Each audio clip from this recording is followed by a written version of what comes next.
Good morning, everybody. Welcome to the Sunday Summary. I'm your host, Kyle. With me, as always, is Steve. Today, we're discussing transfers, and specifically Anthony Gordon and Ricardo Calafiori, the latest on these two coming to Liverpool amid the drama of the Euros, but also the drama behind the scenes with the journalists and the transfer news itself. Steve, how are you doing this morning, my man? Lovely. Not much to report, personally, but doing great, man. Good. Happy to be back on for another summary. Hell yeah, man. Happy to have you back on.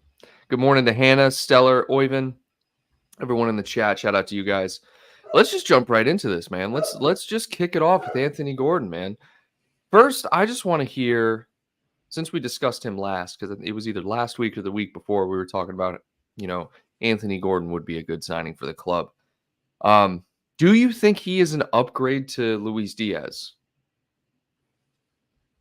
Today, as in this very moment, I would say probably not. But when you consider, because I've been doing some digging, there's a 4-year age difference. Gordon's 23, Diaz is 27 and a half. So if Diaz does want a move and Barcelona becomes a reality, I think it makes sense. But I think the only world in which there's no doubt we're in for Gordon, and we've had talks for him. Romano's reported it. Some of the other big guys have reported it. And I actually have some interesting other news here that we'll share. But in terms of an upgrade, it's hard to say right now. I think Gordon probably had better numbers this year, no? I believe so. 10 and 11. When we talked about total, I think 11 and 10. 11 and 10, but it was in 48 games. Diaz was 13 and 8 in 51 games, I think. So honestly, pretty similar players. 12 and 11 in 49 games. That's what I'm seeing here for Gordon. Okay. But who knows? There could be a competition or two missing from here. So there's one thing I want to touch on just before I forget, and that is the swap deal situation.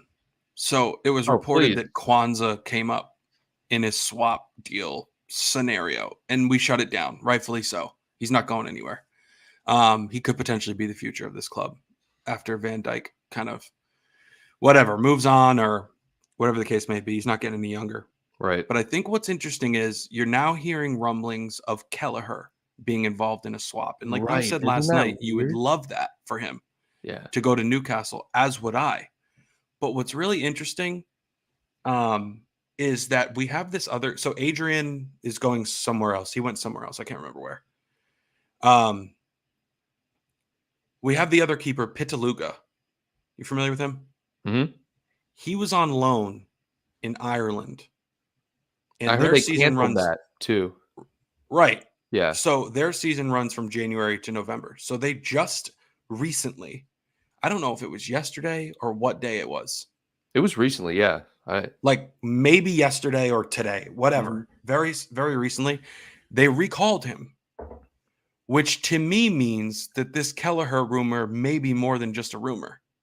Because if you're going to move Kelleher, you need another backup. You need a third keeper as well. And if they called this guy back from loan, it could just be to replace Adrian's spot in the rotation. But it also could mean that we are seriously considering moving Kelleher, which I think he deserves. I don't want to see him go by any means. I don't think anyone does. Right. It's really nice to have a backup keeper like that. But I think that's something in there that I found that could point towards the Kelleher swap being maybe legit. That's actually a really good way to look at it. But let me ask you about that. Was it recalled him or the club canceled the loan? Because that's a big distinction. Loan cut short. That's what I'm seeing here. Okay, loan cut short. Let's assume that the stars align, and it is because we're talking about including Kelleher in a deal. The only thing that cuts that out is the fact that Newcastle are actually bringing in Vlachimotos. I can't say his name. The Greek keeper, I believe he's from Benfica. That deal's getting done today. So when I thought of the Kelleher deal, I was like, wait a minute. They're bringing in another keeper. So if Kelleher goes there, There's no way Kelleher's starting over Vlachimotos, or I literally can't even say his name. I'll bring it up on Twitter here because I shared something regarding it. And this is actually according to Fabrizio Romano. This is 3 hours ago. All right, Newcastle have booked medical for Odysseus Vlachodimos later today in order to complete move from Nottingham Forest. Elliot Anderson will move to Nottingham Forest on a £35 million transfer, second one after Yakumba Minte to Brighton. Vlachodimos has accepted. All right, so this is confirmed a keeper is moving to Newcastle. So there's two things. One, even if we are working on a deal for Kelleher to go the other way in the instance that we get Anthony Gordon, there's no way Kelleher goes because they just signed another keeper. So that's number one. Number two, I just don't think Newcastle would even reopen negotiations for Kelleher. So I think the deal is actually officially collapsed at this point. It could be, could very well be. I didn't know that about the keeper from Newcastle, so that's puts a big damper on my conspiracy theory. This is exactly why I was up this morning. I'm like, wait a minute, what? You're kidding me. So the Kelleher deal is kind of collapsed. One would imagine, but we've seen stranger things happen. It's not uncommon to sign 2 goalkeepers in one window. It is, however, uncommon to sign 2 starters, if you will. Fair enough. Two players that are capable of starting. But what about Dubravka and Darlow? Like, I don't even know if these guys still play for Newcastle, but Newcastle is one of those clubs where you never know who they own and who they don't. Like who's on loan and who's not. It's absurd. But today's the end of the fiscal year for football clubs. So that's why you're seeing a lot of teams scramble to sort of balance the books and stay within the regulations. And obviously Newcastle has to do that. So somebody else has to go because they just sold, I forget the guy's name, Vitten. I don't know who he is. Minte? What? Talking about the winger, Newcastle? Yeah, they just sold one of their guys, but I don't think it's enough to cover them. The winger to Brighton. Right. I don't think it's enough to cover their gap in regulation. So they're going to do more business. I don't know. It's tough for me to imagine Anthony Gordon coming here at this point. I would love to have him. I know a lot of people will say, well, he played for Everton. You know, he started here. He did. Let's not forget that. He started here way back when he started here. And it's not like we're doing business directly with Everton. So I think that part of the argument is kind of mute at this point. If he was still an Everton player, I don't see us doing business with them. But just because he played for Everton, I don't necessarily think that's going to matter too much. No, we clearly had talks over him. So yeah, it's a possibility. Oyvind even said in here, Oyvind said, you know, who cares? The people who are going to be upset are the Everton fans anyway. So, you know, it doesn't even matter to me. We talked last week about how some people were a little bit upset that he would be like a traitor or, you know, you can't sign a former Everton player. Dude, I don't care. He spent 2 years at Newcastle or a year and a half, however long he spent at Newcastle. Do you guys really care that much? Do you really care that he played for Everton? Because I don't.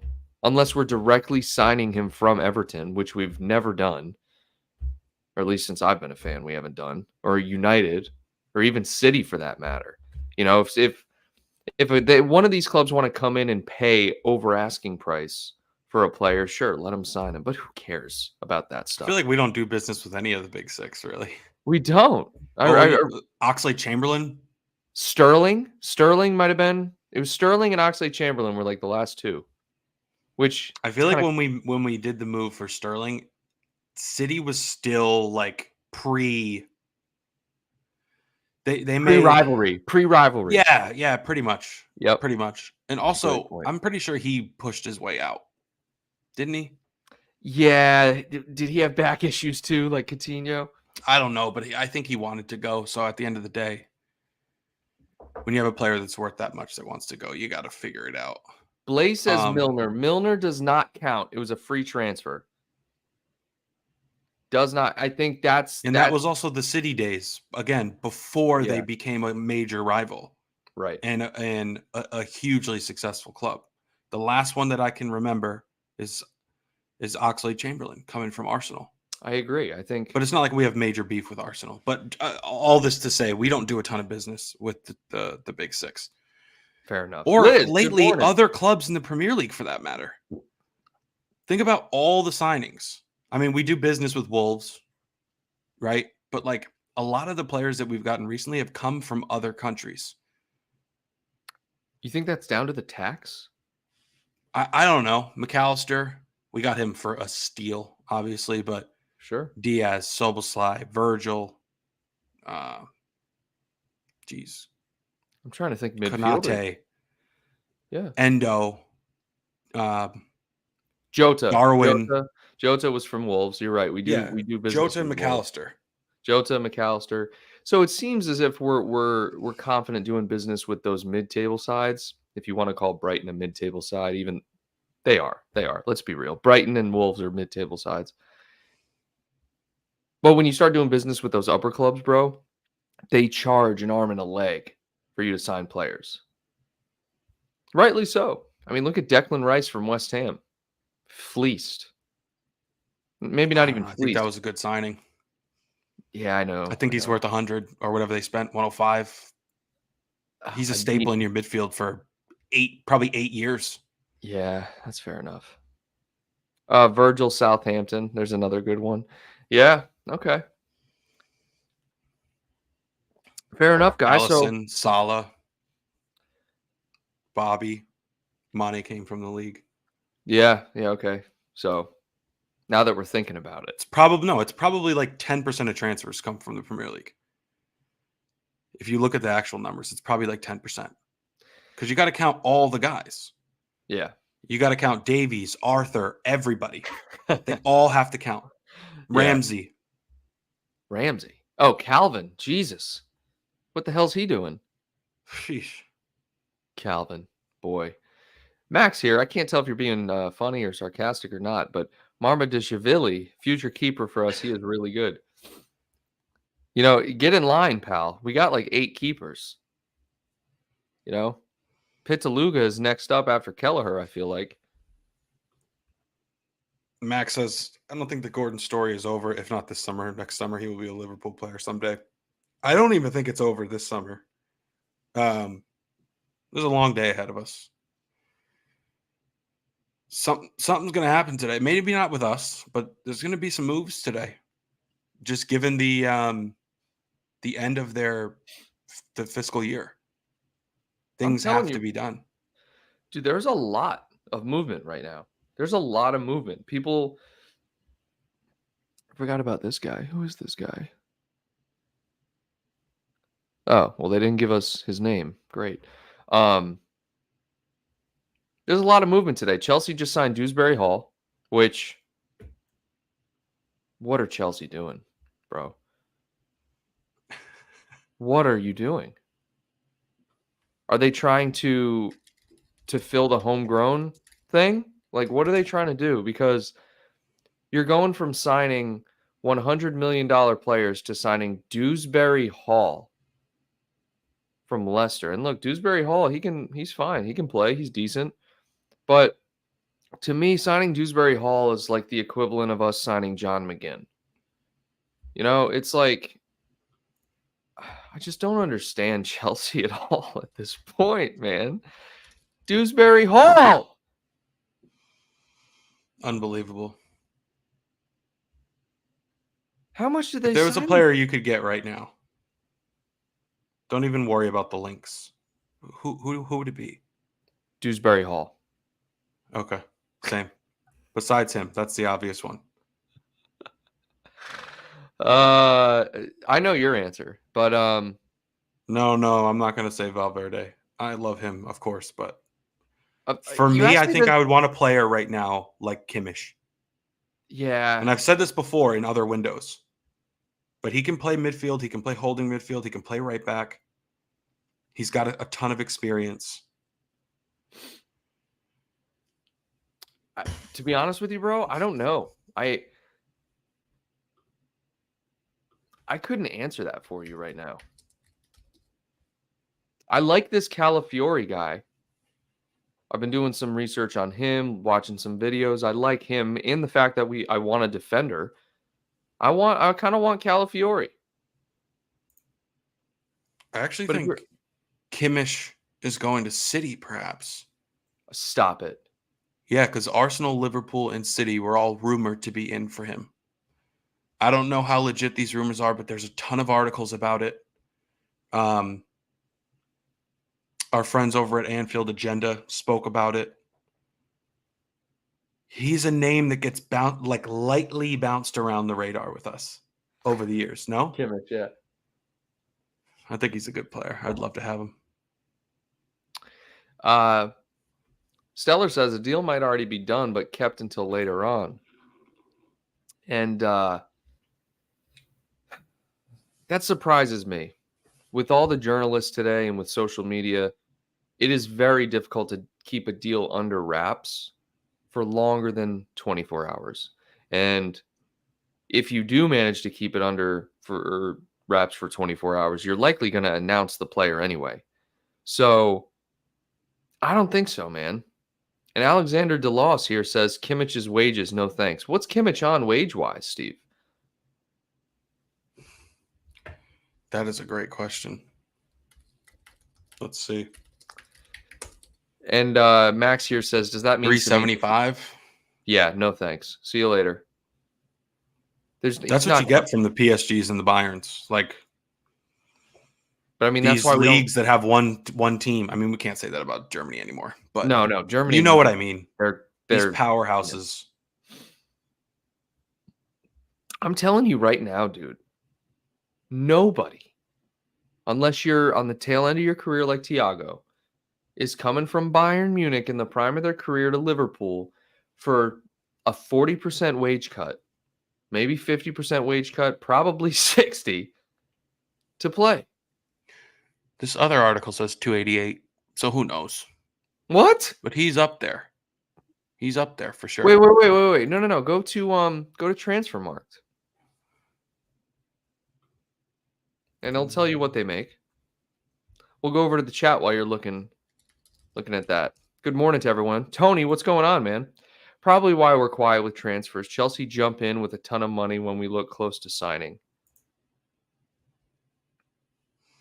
Where does it show their wages and Transfermarkt? Chadley, LFC. Haven't seen you in a while. What's going on? Liverpool are going back to the old style of transfers where we buy them just before they peak. I mean, that's smart. Do it. Wait, where does it show their earnings? You go to like contra here. Hold on, I'll pull it up for you. Or you can just go to FB Ref too. Or not FB Ref, player contracts or whatever. What player are we looking up? Kimmich? Yeah.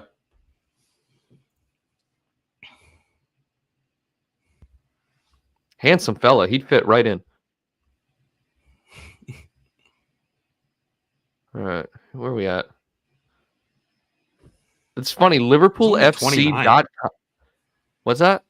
He's only 29. Oh, he's 29? Okay, this changes everything. I thought this kid was like 25. Okay. Kimmich has been balling for a decade. Dude, this is a big difference. We could get him now. That changes everything. Yeah. It'd be like a Thiago signing. Oh my gosh. Okay, hold on. How much did we sell Mane for? We sold Mane for what, 30 million? Right. 40 million? It would be a similar deal. Like who goes the other way though? What do you mean? You said we sold Mane. It would be a reverse. It would be the reverse of that. Oh. It'd be somewhere in like 30. Like we did with Thiago. Gotcha. If we were to get him. I don't know if this is realistic, but there's rumors floating around. Let me see the rumors here. He's actually more likely to go to Al Ahly to play with our boy Bobby Firmino. Jeez. 39%. Manchester City, 32%. Kimmich is after that bag, bro. He's not concerned with. I don't think he's going to the Premier League, bro. I think he's going to Saudi. I don't think he's going to go. I don't think this is a good window for City because nobody knows what's going to happen. I don't think it is either, bro. Otherwise, that's a great point, Steve. Thanks for bringing that up. I don't think any player would risk their career. And I know their agents are telling them this because there's so much uncertainty. You're right. So do you think City even sign anyone? Oh, Unless yeah, it's a for sure. no. When I'm saying anyone, I mean, do you think they'll sign a top player? Because a top player, I don't think would risk their career. Because God forbid, worst case scenario, right? Actually, no, not God forbid. Let's hope it happens. Say City are relegated, right? Say City are relegated on all 115 charges. They go down to League Two, right? Oh, please let that happen. They get relegated down 4 leagues, Steven. No top player is going to want to be stuck in a contract at that club. No, they'll probably still get one. They'll get one big player probably. Well, that player is stupid. They're good for one every year, at least. They're good for 2 or 3 normally, but I think they'd still get one. Well, going back to Kimmich, I'm not putting much weight on this, man. I really don't think. I don't think there's a lot in here. All I'm seeing right now, the latest, Anthony Gordon. That news is going around, but if you guys are just joining us, we said that the Quansah deal was never going to happen because Liverpool value Quansah too much. I think Quansah's the future of the club defensively. I think Quansah is an outstanding defender, and I know Steve, I know you feel the same way. So the only other option, which actually would have been a great option, is Kelleher included in that deal. So we get Anthony for like 50 million plus Kelleher, right? Because we value Kelleher at about 25, 30 million. So that puts the value of the deal at 75, which is, in my opinion, pretty fair given what Newcastle originally paid Everton for Gordon. But you look at who Newcastle just signed, and it's Lachidamos. I change his name up every time. Lachidamos from Nottingham Forest. So unless Newcastle are planning to sign 2 keepers in one window, I think the deal's collapsed. But all I'm seeing is this Anthony Gordon deal. There's very little on Calafiori. Trying to see We need here. him. We definitely need him. Mo Salah's been all over social media, by the way, just shirtless.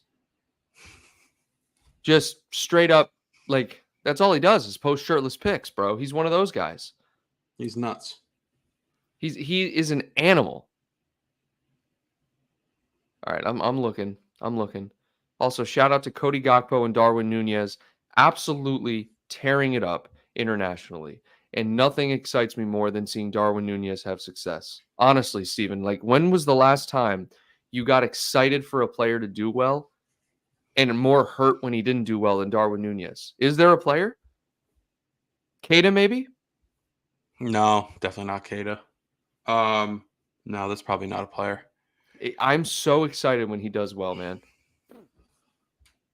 There's a meme. Oh, I'm bringing back meme of the day. Oh, Ross, what's going on? Oh, this is great.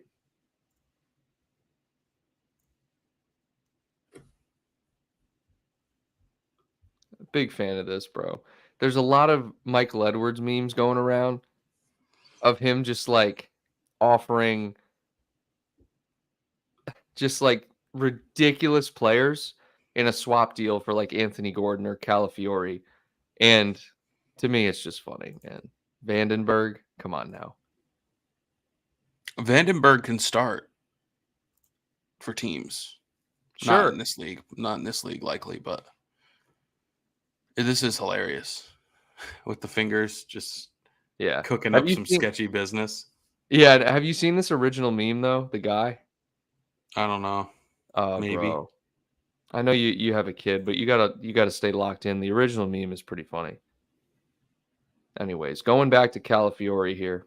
I want to see if there's anything new on this guy. I'm telling you, everything is Anthony Gordon at this time. Oh, here we go. Chelsea, more news. Aaron Anselmino from Boca.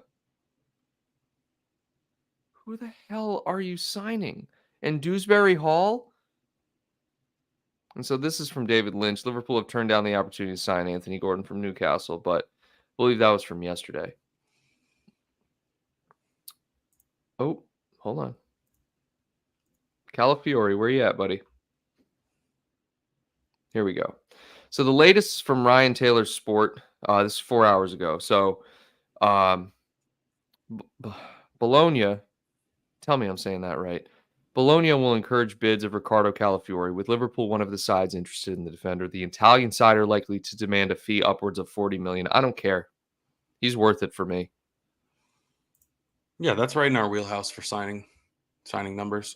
Also, this happens every time. We go through these links and we talk about these links every summer, and then we end up getting someone completely different. Yeah. So sometimes it feels like a waste to even entertain these rumors. You know how we've talked about that in the past. Well, I mean, it always feels. I have no idea what's going to happen. No idea. We brought up this guy last time, bro. He's linked with Juventus. He's linked with Madrid, and he's linked with City. So let's just scratch City off for a minute because I don't think that's going to happen. But I'm still surprised Juventus are able to sign players after their financial fair play woes. You know, they just signed Douglas Luiz for $50 million, and seems like Madrid are penny pinching now, not willing to offer more than $40 million for Euro. So that's always still on the table if those links are to be believed, even though Euro has said he only wants Madrid. So there's a lot of uncertainty in the defender realm right now for Liverpool between Calafiore and Euro. But I'm not sure if I asked you this last week, but even if Euro came, do you think that a player like him could even sniff the pitch, as you would say?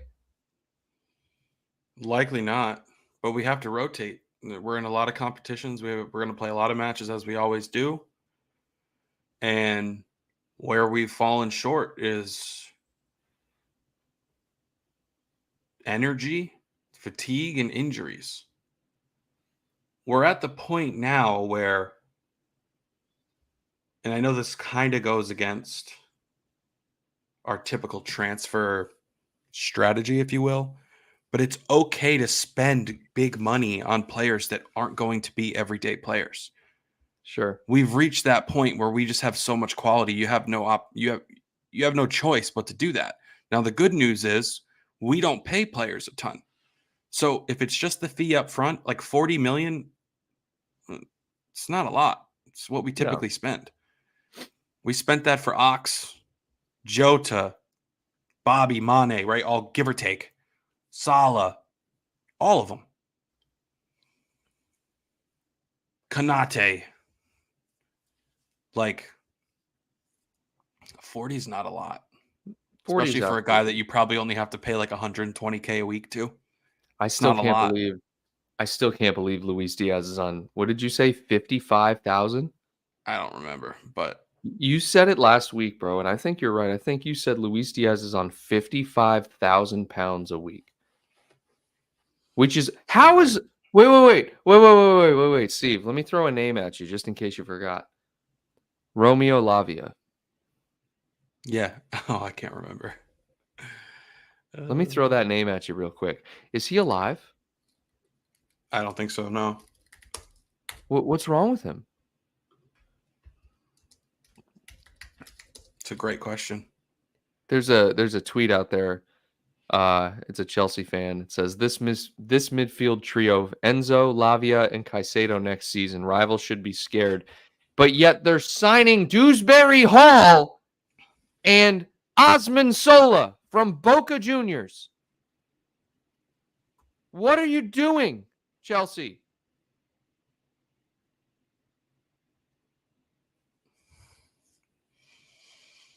They better hope Cole Palmer doesn't get injured. Or they're going to be battling relegation. Screwed if he gets injured. They're buying all these players and none of them solve their problems. You need goals from more than one guy. Sterling still there?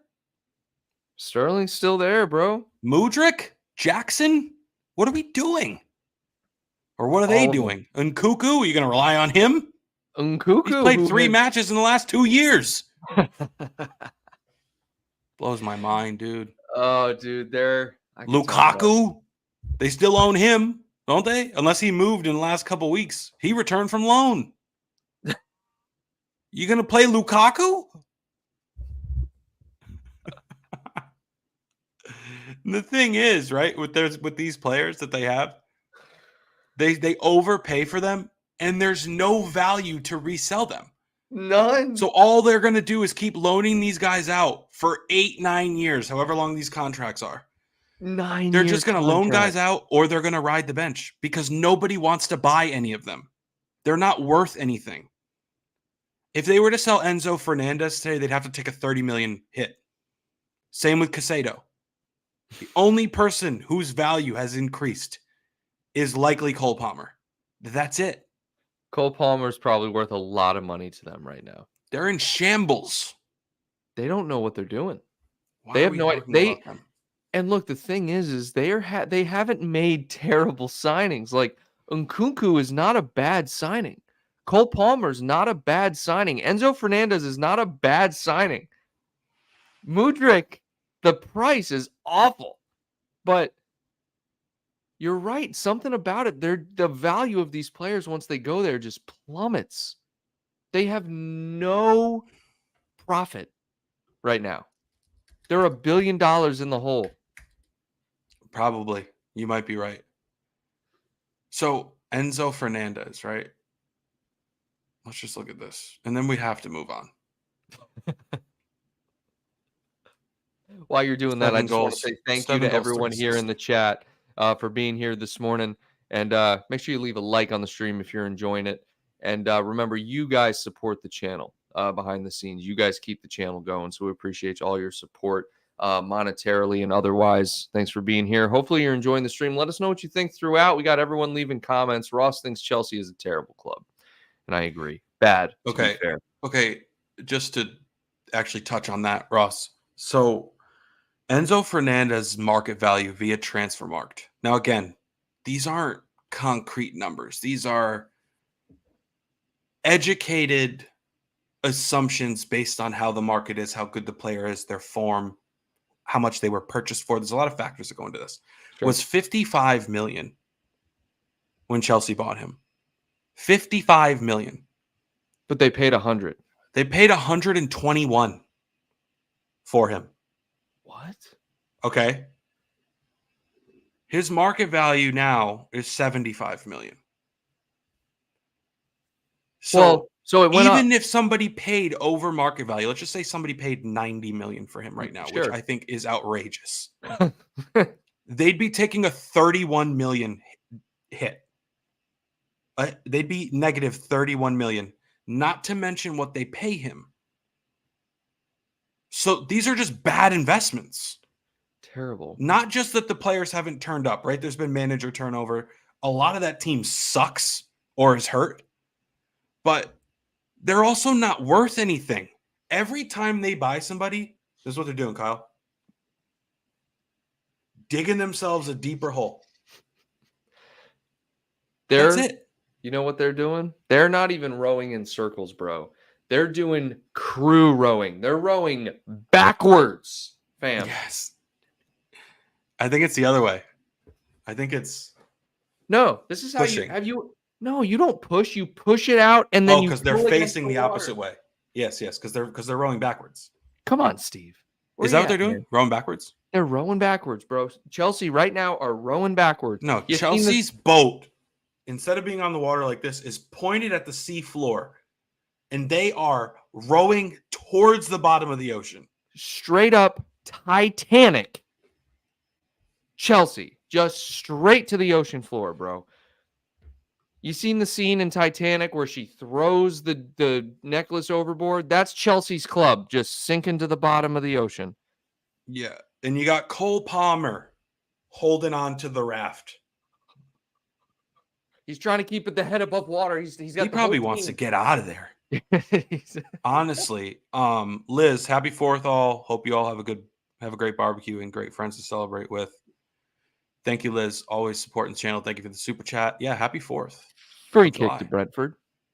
Shout out FKTB right there. Chris, what's up, Chris? Haven't seen you in a while. Anyone else see the Gordon interview with Neville? That made me sold because you can understand how self-reflective he is in his commitment. I could see him as a lifer here. Yes. So I didn't watch the interview start to finish, full disclosure, but I did see the snapshots with the quotes underneath and him basically saying, Anfield is the toughest stadium. And the kid loves Liverpool. There's no doubt. He's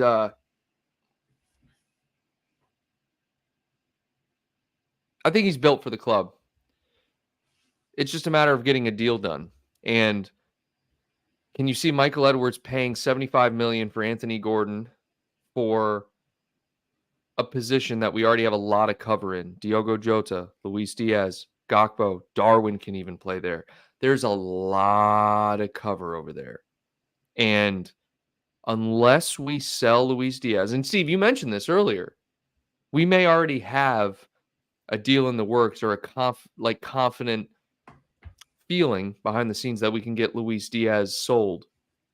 Maybe that's why we're even thinking about bringing Luis Diaz or Anthony Gordon in. Because to be honest with you, bro, I couldn't see a world where you bring in Anthony Gordon and keep everyone in the attacking front line. It just, to me, it doesn't make sense. No one's going to get any play time. Well, this goes back to my point from a few minutes ago, is you need depth. Now, I'm not ready to give up on Luis Diaz. That does not mean I don't want Anthony Gordon. However, it does mean that I don't think it's the best decision to bring in Gordon if Diaz isn't going to move on. Having said that, maybe Slot has plans to play a different formation. Maybe he has plans for Gakpo to play kind of like an attacking mid-role, something to that effect. But one of these guys eventually is going to have to move to the right and be a backup on the right, or rotate with Salah on the right. Because I don't know if that's Elliott. I'd rather have Elliott playing in like an attacking right mid role. So we'll see. But maybe he has plans. We've seen all of them play on the right here and there. We've seen Jota play on the right. Seen Diaz play on the right? Diaz. Never seen Nunez. I don't think I've seen play Darwin on the right. Either way. Who knows? Darwin's center or left, but either way, I think Luis Garcia hit the nail on the head here. We need Calafiori and Ederson more than Gordon. And I agree. I think our areas of focus should absolutely be defense and a DM. I think that's absolutely our area of focus. Now, those of you thinking, Endo, McAllister, and Baccetic, those are great options, right? But I don't think that's it, bro. I think McAllister should be given that freedom. I think he should be played as a box-to-box CM or even more of a forward role. Like you said, we don't know what formation or system Slot's going to play. Yeah, I mean, if it's anything like what he played at Feyenoord, I'm sure we can guess, but we'll also find out in a few weeks probably. But yeah, look, Ederson, Calafiori, those are two positions that we need to fill. If it's not them, it's got to be someone else. I just don't see us going into the season without strengthening quite a bit because of what happened last year. Ederson, is he Brazilian, this guy, or is he Italian? Or Brazilian plays in Italy? He plays in Italy. Oh, here we go. He plays for Atalanta. All right, hold on. My computer's being slow. This is funny. I have no qualms with the way they won that tournament. They beat some pretty good teams to get there. But the reason they won it is because they played Man City in the finals and Pep choked. I don't have a comment on that. I'm just glad Chelsea won that. But you're right. I think the question here is, how did they win with Kai Havertz, Timo Werner, and Mason Mount up front? That is pretty crazy. They had Jorginho in midfield. Who else did they have in midfield that year? Jorginho, didn't he win best player of the tournament or something? He was really good that year. I think they had Kovacic.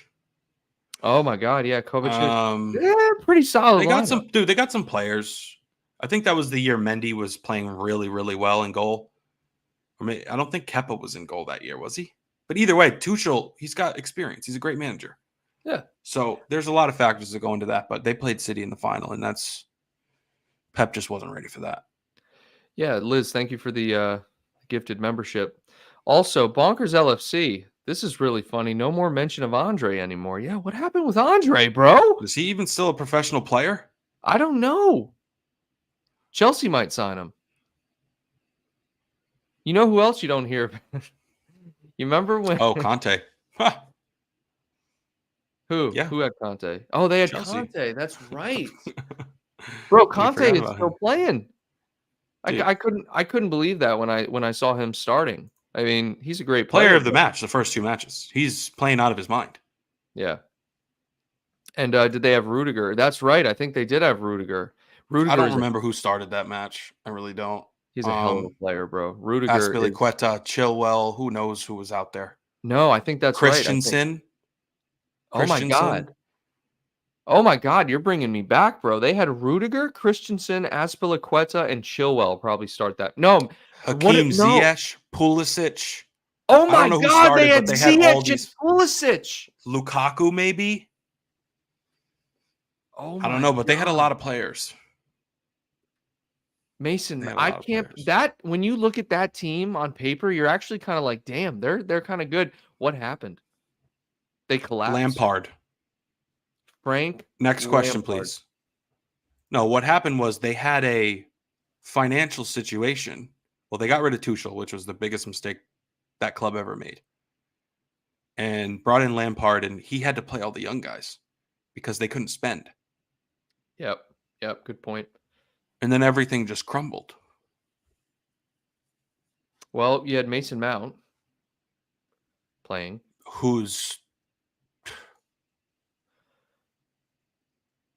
What happened? There's some fall-offs that really need to be studied. First and foremost, Felipe Coutinho, no doubt. That needs to be studied. I think the fall-off of Felipe Coutinho, they're going to teach classes about that in the future. Yes. In football academies, they'll have a class called How to Not Be Coutinho. That's like Felipe Coutinho is like the Enron of the footballing world. Like just the biggest fraud in the world. My goodness. Did you see that he's going back to, I think, Brazil to play? I think you might be right. Yeah, he's going somewhere small. Good for him. I guess he can probably shine wherever he's going to go, but maybe not. It's tough down there, dude. How do you go from the best player? Okay, I feel confident saying that. He was the best player on our team at that time. He was. Likely. I mean, Salah was going nuts, but you know what I mean. He was in the form of his life. And how do you go from that to the worst player? Not struggling, the worst. He became the worst player. Awful. To me, I think it was psychological. I think he was torn because he's not a bad guy. He's not a bad guy. He was torn from when Klopp said, look, you stay here, they build a statue, you leave, and you're forgotten about. You're just another player. I think him wanting that, like just having that desire as a kid, from that age of wanting to play for Barcelona and having this guy who made his career tell him you shouldn't leave. He was torn. And then when he finally made that decision and realized that Klopp was right, that broke him down as a man. And he was just like, I'm just not good anymore. I made the wrong decision and it ruined his career. I think it was all psychological. It really literally ruined his life. Yep. Yes, his career. We went on to win all these trophies. And he would have been a nailed-on starter in every single match. And glory. He would have achieved glory. He probably would have still been here. Because we don't sell players. Unless they really want to leave. We're not selling you. Yeah. He'd probably still be here. God, That was only what, 5-6 years ago? 6 or 7. 2017? 18? Yeah, let's call it 7 years ago. He left and we won the lot because we used that money to get Virgil and Allie.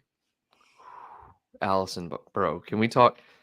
I saw a video or a picture the other day of Virgil standing next to Messi and Mbappe for the Ballon d'Or. Can we just take a moment to realize how good Virgil still is, by the way, how good he was in 18-19? How good he was. Dude, even this year. He had towards the end, I think he got tired, but he was our player of the season for most of the year. Him and Salah. There was a shout for Szoboszlai the first 2 months of the year. The first 2 months of the year, Szoboszlai was the best player in the Premier League. I would say first 4 weeks. He was so good. And then McAllister also turned it on. Yeah, McAllister. I feel like McAllister's the only one that kept it all year. Yeah, he was pretty damn good all year. Absolutely. But I pulled him up, and then we started talking about Coutinho, God forbid. Ederson, age 24 years, born in 1999, bro. Let's go to his profile here. Value is 40 million euros. Plays for Atalanta, as we know. And plays central midfield. Can also play DM. Can also play attacking midfield, if so desired. He made the jump from Torino to Atalanta. And, like I said, 40 million. He's linked with Atletico Madrid at the moment, as well as Liverpool. Liverpool's chance of transfer, according to Transfermarkt, at this point is 34%. Atletico Madrid has a big question mark next to it. And Ederson, stat-wise, he's played no minutes in the Copa America. Not a single one. So, okay. Is he that good? I mean, he's good. But, like, let's not reinvent. Kyle Dunn here says, wonder when we get concrete info, man. You and me both, all of us. Who knows? But let's not. Wouldn't it be nice if we just didn't try to reinvent the wheel and we got a right back, a center back, and a defensive midfielder and then just started the season? Like, no more guesswork. Get what you need and move on. I'm tired. But instead, we're linked. Our biggest link has been with Anthony Gordon, and he plays a position we already have 4 players at. Why is that story blown up so much? Why do you think? Because it was legit. It was legit. There were concrete talks, man. So there's concrete talks. Everything else is just us being interested or linked or inquiring about players, right? So Calafiori, for example, that's the only one I can think of. What other defenders? Euro. We're definitely interested in Euro. We are interested in Euro. But these players that are in positions we definitely need, why are we not pursuing those more heavily, you think? Maybe we are. Let's see. What else we got here?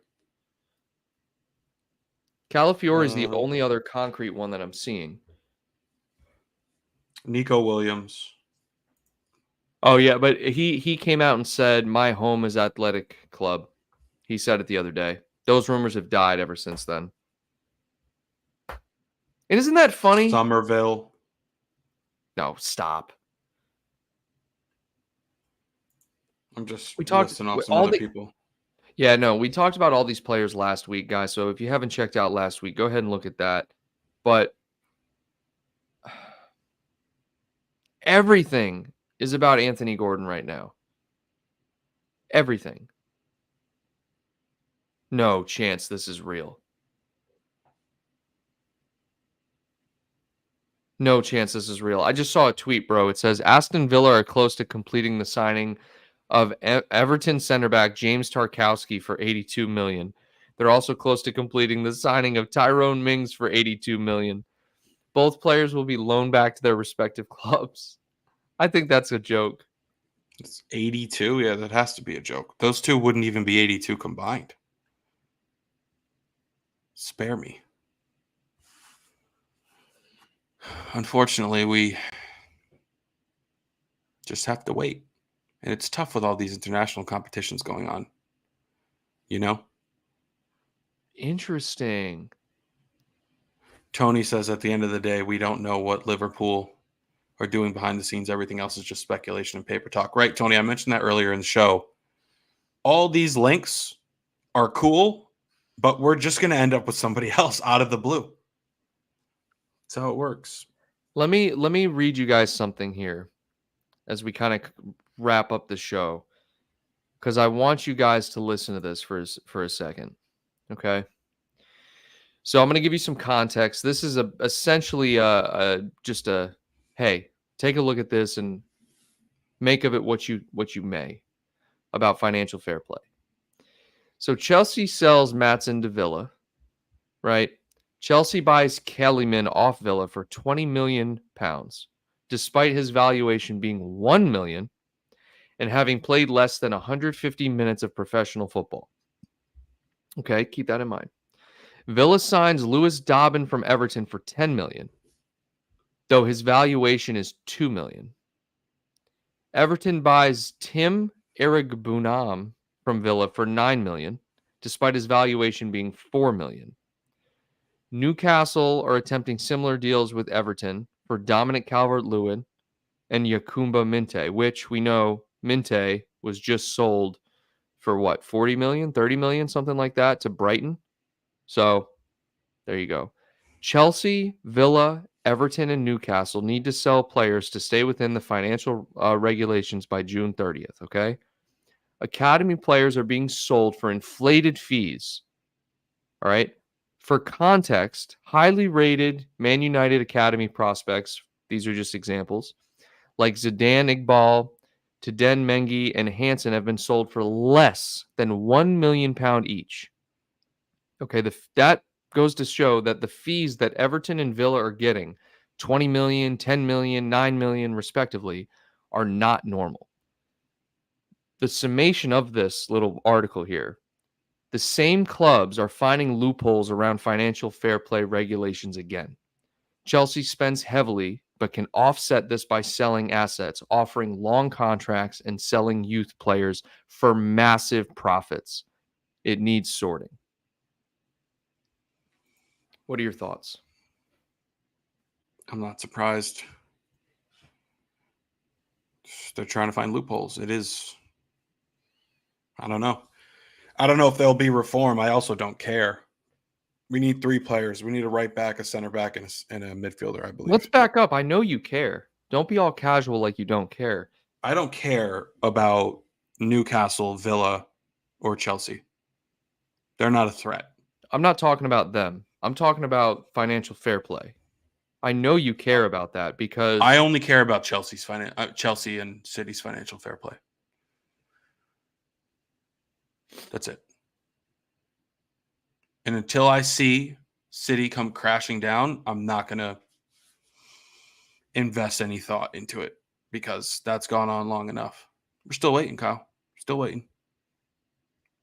Those are my closing thoughts. Still waiting. Can we just get August? When is Man City's trial?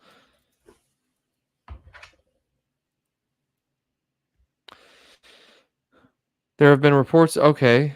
Now it's in autumn of 2024, with some reports suggesting a decision by the summer of 2025. Oh my God. We'll see. I don't understand what's going on, bro. This football Premier League, there's so much fraud and shady shit going on. Queasy, what's up, man? Michael Ramsey in here. This will be the last thing we talk about as we wrap up the show here. Why would Liverpool a rubbish Italian player over Pacho and Hincapie? What? What, Ramsey? What are you saying, bro? Right? Queasy. Thanks, man. Legend. I almost said, I was trying to say appreciate it, and I said appreciate it. Queasy, thanks, man. I appreciate it. Oh boy, not him says British government will not let Man City get the punishment. Move on. I will never move on, sir. Tony says, I don't understand why clubs have done their research, would buy players at inflated prices. It's because they're on the phone telling each other, look, we got to get around these financial fair play regulations. We'll give you a deal if you give us a deal. And they're selling players who are worth $17 for $10 million. Yeah, they're just balancing the books. They're just trying to stay within the guardrails. 20 million is nothing to a football club. No, nothing. And if you got to sell a youth player for that much, they'll do it. I mean, and in return, it's like, oh, and then I scratch your back, you scratch mine. Yeah, they're helping each other out. Is it ethical? No. Does it happen? Yeah, it's business. But is it illegal? No, it's not. It looks shady. It does, but you got to. I don't think it looks shady when it's so blatantly obvious. It's international news. We know what you're doing. Right. I understand. What the city did is shady. No, that's shady. It's shady. It's when you're reporting incorrect advertisement numbers and things like that. That's absolutely shady. Yes, when you're lying, it's shady. Yes. Thank you to everyone for tuning in today, guys. I hope you got something out of today's show. If you did, leave a like and subscribe to the channel. I appreciate all the support from Queasy, Liz, and all of our channel members. Thank you guys very much. Steve, I think right now the Anthony Gordon deal just doesn't have any more basis unless Liverpool just wake up and they're like, hey, here's 75 million. It just doesn't make any sense given the players we have at left wing. I think what you said is perfect. Get a right back. Definitely get a center back. I think a center back should be your priority, and get a DM, and then we'll move on. Move on. That's it. Thank you guys again. Hope to see you next week. And until then, Reds, take care.